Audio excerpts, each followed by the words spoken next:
Hey, my vibrations. It's V to the I to the B to the mother of 5E. Here I am, guys. Verse 30 of Change Your Thoughts, Change Your Life, okay? Out of 81, we are at verse number 30. Today, we are living without force. One who would guide a leader of men in the uses of life with, one more time. One who will guide a leader of men in the uses of life will warn him against the use of arms for conquest.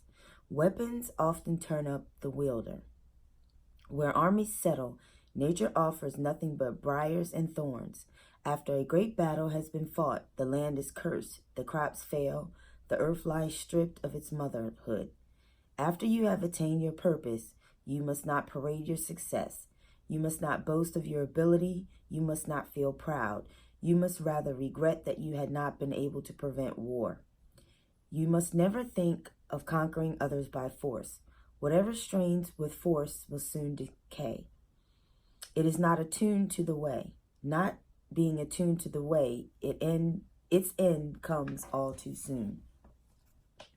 If you were to explicitly follow the advice offered in this 30th verse of the Tao Te Ching, you'd be in a position to have a conflict-free existence.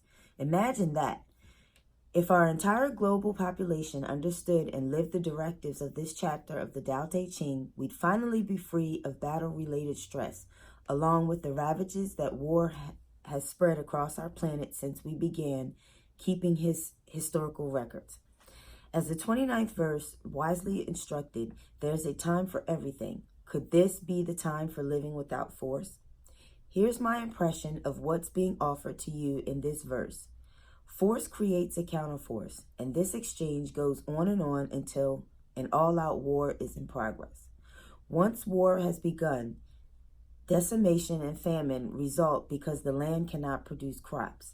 Now, when you create war in your personal life, it produces a dearth of love, kindness, and joy, which leaves you and everyone around you stripped of divine motherhood. Lao Tzu is encouraging you to look for an alternative to force for settling disputes. If you can find no other option, then you're encouraged to abandon any reference to yourself as winning or conquering. Force includes any use of physical or mental abuse in which the weapons of hatred and intolerance are applied. There will always be a counterforce, and what you've opted to do isn't attuned to the way. This means that you'll ultimately lose, especially when you consider that Martin Luther King Jr. once observed that the only way to convert an enemy to a friend is through love. Unfortunately, whenever force is used, resentment and ultimately revenge become the means for responding. If we're thinking in war zone terms, the killing of a large group of people designated as enemies leaves their sons and daughters growing up hating the vanquishers. Ultimately, those survivors take up weapons to exact revenge on the children of those who vanquished them. The use of force propels entire generations of people into a continuation of war. Or as Lao Tzu puts it, weapons often turn upon the wielder. Thinking in alignment with the Tao applies to any conflict you may experience. When you resort to force, then disputes with your spouse, your children, your business partners, and even your neighbors will continue to intensify. That's because the great way of the Tao is that of cooperation, not competition. The all-creating source is always providing, asking nothing in return, and coming from a place of sharing its inherent love.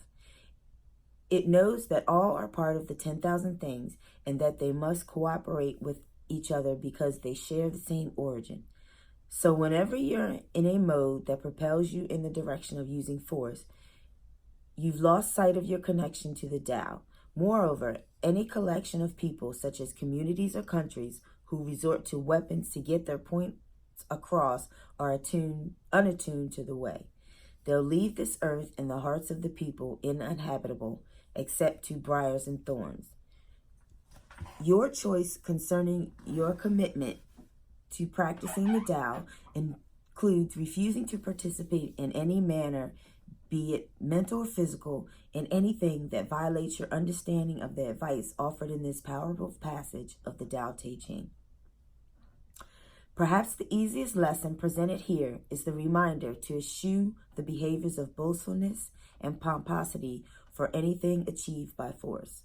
Remember that whatever is accomplished in such a way creates a counterforce that will ultimately result in your victory turning to defeat.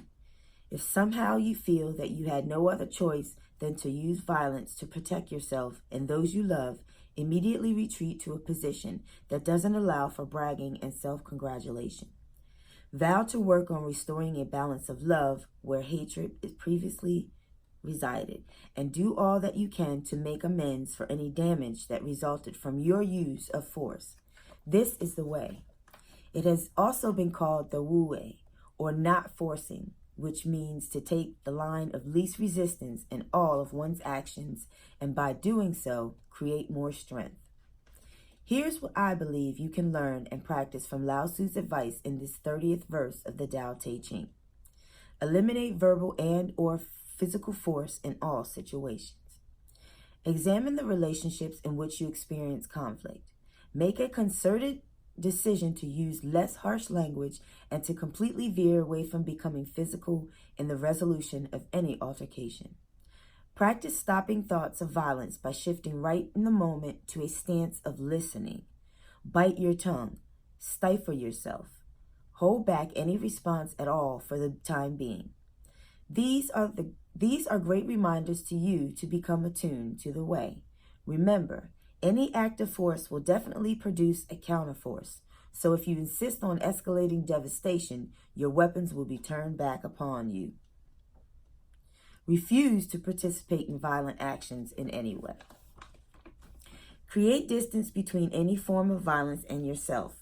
This includes listening to TV or radio reports or even pursuing newspaper articles about the uses of force taking place all over the planet.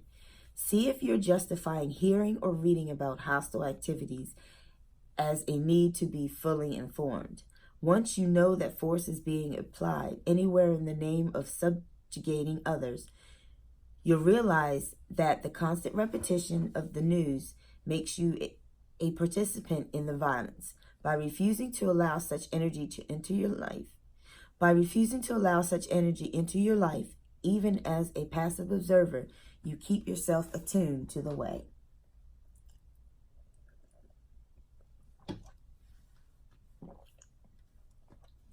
Eventually, when enough of us are unwilling to tolerate such behavior in any form, we'll be closer to bringing an end to the use of force on our planet. Remember that every use of force, even the smallest, creates a counterforce. Here's what a great 16th century poet, St. John of the Cross, advises. You might quiet the whole world for a second if you pray. And if you really love, our guns will wilt. Okay, here's Do the Tao Now. In line with altering the way you look at the world, today change every television channel and radio station that presents an image or audio of the use of force or violence. Then increase that no tolerance policy to include movies, videos, and games that have beatings, homicides, and chase scenes. And, okay, for the Do the Tao Now, I like me some chase scenes and some mysteries, some murder mysteries and stuff, and crime scene investigation, CSI, all of that. So for today, I'm gonna observe the little Do the Tao Now. But there you go. You have the 30th verse of Change Your Thoughts, Change Your Life. I will put the Do the Tao down in the descriptions, and I'll see you for my following videos, and see you tomorrow for verse number 31. Good morning. Have a great day.